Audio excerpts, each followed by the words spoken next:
You must have seen birds flying in the sky. And if you observe the eagle, he's flying so high.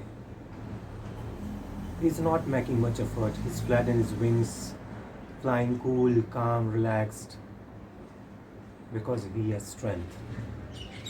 And if you've seen a small bird, he's continuously moving, not flying so high, continuously flapping his wings to get food for survival.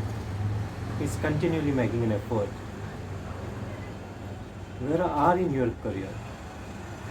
If you are a small bird, you have to make an effort to succeed, to survive.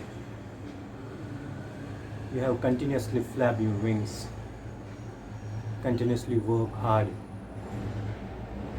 And if you want to sit relaxed, cool, composed, then you have to be at the top. You have to be an eagle.